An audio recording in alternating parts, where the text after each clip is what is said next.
She was stunning, so magnetic that even other women turned to stare. But what you didn't notice was the wake of broken men behind her. Ambitious, strong, intelligent, now reduced to shells. No drugs, no cheating, no betrayal. Just something far more sophisticated, emotional corrosion. You see, the greatest threat to a man's power today doesn't come from rejection, it comes from seduction. Not the loud kind, but the slow, elegant, nearly invisible kind that rewires your sense of worth while you believe you're in control. And this isn't just about relationships, it's about identity. Because what most men call love is often just a beautifully wrapped trap built by their own need to feel chosen. And when that need meets the wrong type of woman, you don't just lose time, you lose the parts of you that made you magnetic to begin with. It always starts the same. She's mesmerizing, different, almost unreal. Her smile disarms you, her silence pulls you in, and her elegance wraps itself around your ego like silk over steel. You think it's chemistry. It's not. It's design. The most dangerous women don't need to lie. They let your assumptions build the illusion for them. And while you believe you're unlocking her, the truth is, you're being studied, tested, recalibrated. The fatal mistake most men make is confusing attention with alignment. She laughs at your jokes, stares a little longer, asks the right questions. But it's not resonance. It's reconnaissance. You're not being loved, you're being mapped. And the reason you don't see it coming is because you've been biologically wired to crave beauty like a drug, and psychologically conditioned to worship it like a god. Men don't chase women, they chase validation disguised as desire. We fall for reflections, not realities. And when a woman walks into the room looking like every suppressed fantasy we've ever been denied, something ancient inside of us bows before she even speaks. That instinct, once necessary for survival, is now the exact mechanism used to dismantle your power from within. She doesn't have to conquer you. She just has to let you feel like you're finally winning. But let's go deeper. In evolutionary terms, beauty signals fertility, health, and status, triggers of reproductive value. It was never about love, it was about legacy. Yet in the modern world, that instinct is now hijacked. Social media turned beauty into a marketplace, and the algorithm doesn't reward depth, it rewards exposure. So we're trained to mistake visible for valuable. And while you scroll, like, follow, chase, you're unconsciously elevating a woman's market value while diminishing your own. The more you pedestal, the less she respects. Not because she's cruel, but because attraction doesn't respond to need. It responds to presence. Still, we've been told, just be nice, be honest, she'll see your worth. But women aren't turned on by effort, they're moved by energy. And when your energy says, please pick me, she already has. She picked herself. Because seduction isn't built on mutual interest, it's built on perceived superiority. The second you try to prove yourself, you declare that you're beneath her. And that shift, once triggered, is nearly irreversible. Let's pull from history. Cleopatra. Not the most beautiful, but the most dangerous. Why? Because she understood something most men still don't. Seduction is about mystery, not exposure. Power, not validation. She spoke multiple languages, mastered politics, and made powerful men believe they were in control until they weren't. Julius Caesar fell. Mark Antony gave up an empire, not for lust, for illusion. They thought they were chasing a woman. They were chasing the fantasy she allowed them to project. It still happens today. Only now, the Cleopatra wears Gucci, posts in reels, and says things like, I'm just healing right now. She's not looking for love. She's looking for leverage. She won't attack your masculinity directly. She'll do something more lethal. She'll reshape it. She'll make you believe your strength is aggression, your ambition is toxicity, and your clarity is control. And when you finally soften into the safe man, she'll leave. Because she never wanted softness. She wanted sovereignty. It's important you understand this. Seduction is not evil, but it is immoral. It reveals the truths you're afraid to admit. And if you enter the game blind, you don't just lose. You don't even realize you were playing until the pieces are gone. Now imagine a man, young, driven, clear. He meets her. He adjusts himself slightly, stops speaking his mind, buys time he doesn't have, laughs when he's not amused. 1 year later, he doesn't recognize himself. His friends call less, his goals feel distant, his posture collapses, and he calls it compromise. No, it's not compromise, it's erosion. And this is the fatal mistake. Believing that the right woman will feel like peace, without understanding that the wrong woman can disguise herself as calm while orchestrating chaos beneath your awareness. Most men don't fall because they met a bad woman. They fall because they met a woman whose psychological architecture was perfectly designed to exploit their blind spots. And the terrifying part is that these women don't look dangerous. They look like opportunity. They look like redemption. They look like the answer to a loneliness you never admitted you carried. But beneath that surface operate two archetypes so efficient at dismantling masculine stability that entire philosophies could be written about their impact. The first is the emotional vampire, and she does not attack you with dominance, but with fragility. She arrives wounded, poetic, unfinished. Every story she tells carries a subtle undertone of betrayal. An ex who didn't understand her, a family that never supported her, a world that has always been unfair. And something inside you activates immediately. It is the ancient male instinct to protect, to stabilize chaos, to become the pillar she leans on.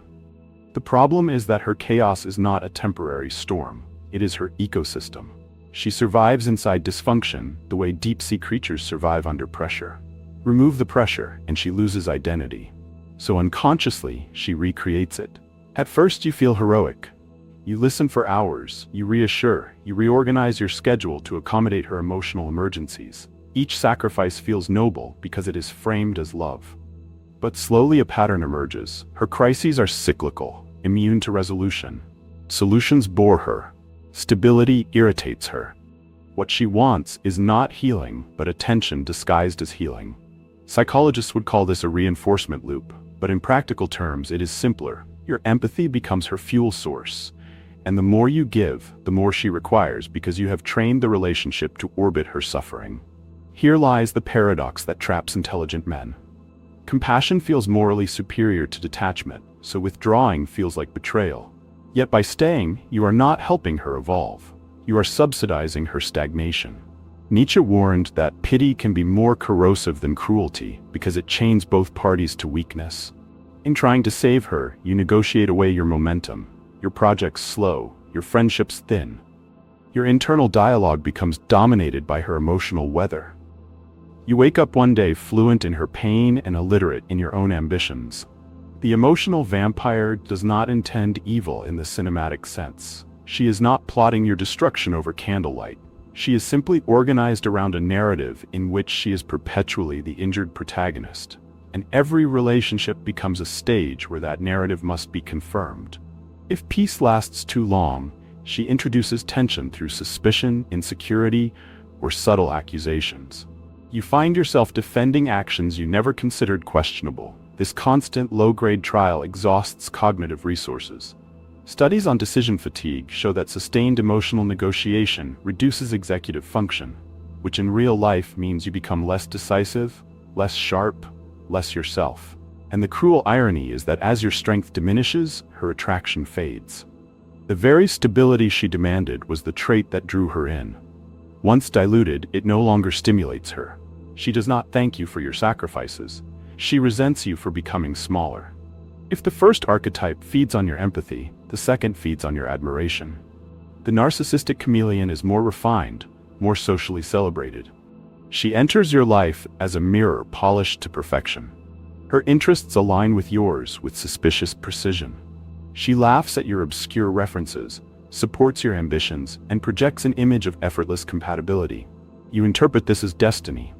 In reality, it is calibration.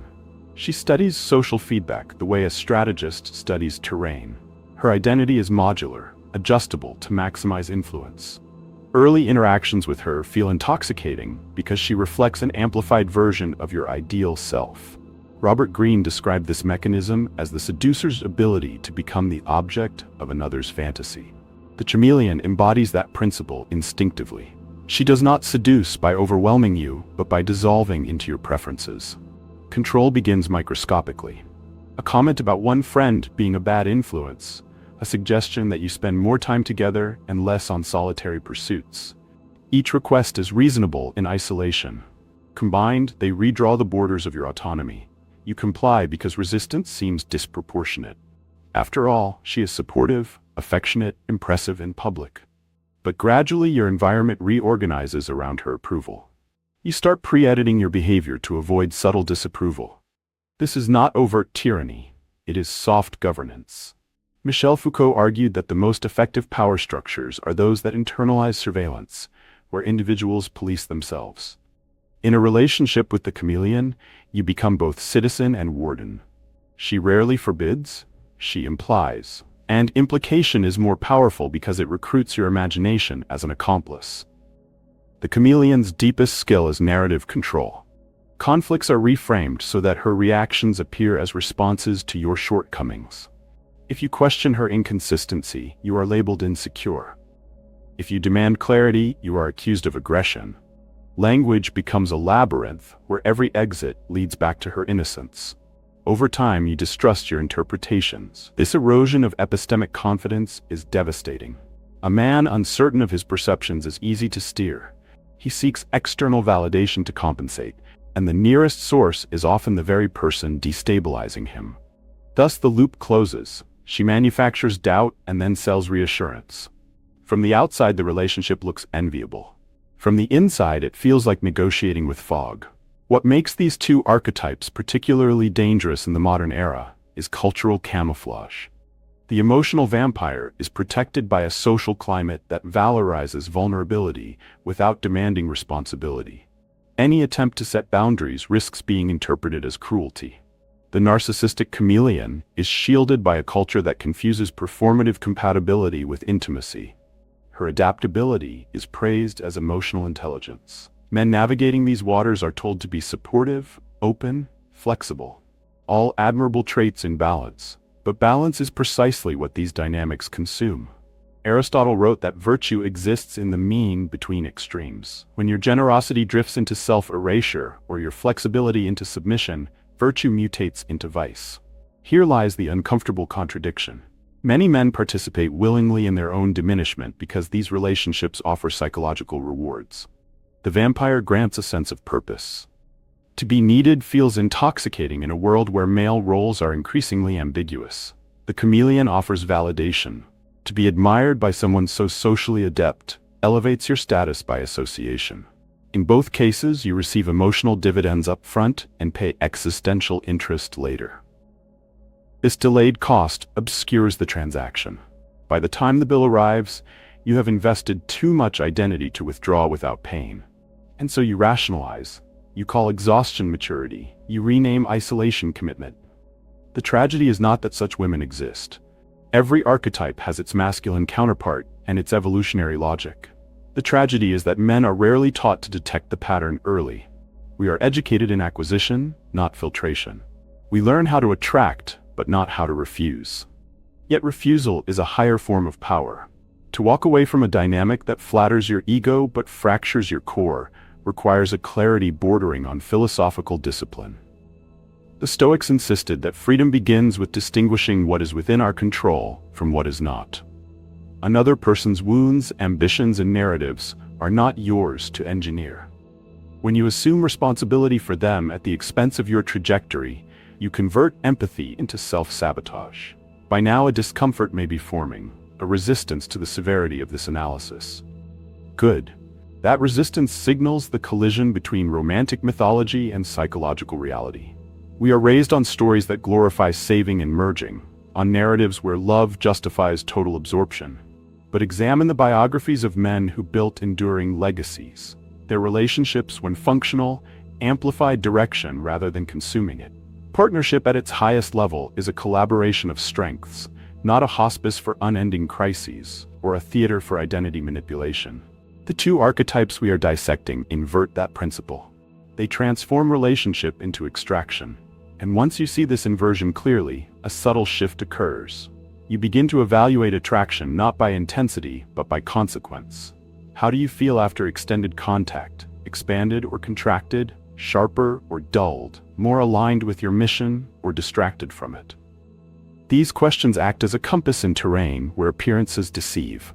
Because both the vampire and the chameleon excel at first impressions. Their mastery lies in sustaining illusions long enough for emotional entanglement to anchor you. Recognition does not require cynicism, it requires literacy in patterns. When you can read the architecture of a dynamic, fascination loses its hypnotic edge. You are no longer reacting, you are interpreting. This interpretation sets the stage for the final movement of our exploration. Understanding the archetypes is necessary, but insufficient. Awareness without strategy is a spotlight with no exit. The real question emerging now is operational. Once you identify these corrosive patterns, how do you preserve your center without retreating into paranoia or hostility? How do you remain open to connection while armored against erosion? The answer is not found in rejecting intimacy, but in refining the terms under which you allow it to grow. And that refinement demands a discipline of perception and boundary that we now have to examine with surgical precision. It doesn't take strength to love blindly. It takes strength to love with your eyes wide open. And once you've seen the architecture of emotional vampires and narcissistic chameleons, the question isn't whether you'll meet them again. You will. The question is whether you'll let them inside. Strategy begins where seduction ends. The true masters of attraction aren't defined by how many hearts they capture, but by how many psychological invasions they prevent. They don't chase conquest, they cultivate clarity. So here's the first principle. Stop judging people by how they make you feel in the first 10 minutes. Anyone can trigger chemistry. That's not a gift, it's a tactic. Instead, start evaluating people by how your energy recalibrates after you've been around them for a while. Do you feel sharper or foggier, calm or compulsive, magnetic or emptied out? That difference is everything. There are 3 micro-signals that, when caught early, act as social tripwires. The first, the complaint loop. If her conversation cycles endlessly through stories of betrayal, drama, and how no one understands her, stop romanticizing it as vulnerability. It's not openness, it's programming. She's anchoring her identity to pain, and if you get close, your role becomes the emotional sponge. The second, subtle obedience tests. They're not framed as commands. They're disguised as soft nudges. Don't go out with them tonight. Why didn't you text back sooner? You're always so busy. These aren't questions, they're calibrations. The third, shifting guilt frames. You feel uneasy but can't explain why. You start to second-guess basic decisions. That's not intuition failing you, it's your boundary system glitching under social pressure. To respond, you don't escalate, you don't preach, you reassert control through scarcity. Not scarcity of presence, scarcity of emotional access. You slow down the feedback loop. You become less reactive, more unpredictable. You stop feeding the dynamic with instant reassurance. Why? Because manipulation feeds on predictability. Once they can't read you, they can't use you. Use language that reframes the narrative. Don't explain, observe. Say things like, I'm not interested in managing energy that doesn't manage itself. Or, if you want control, you're in the wrong room. Never argue with projection. Redirect it. If you feel cornered by emotional logic, don't try to prove your integrity. Exit the frame. When you resist the bait, the game collapses. The most dangerous thing you can do to a manipulator is nothing.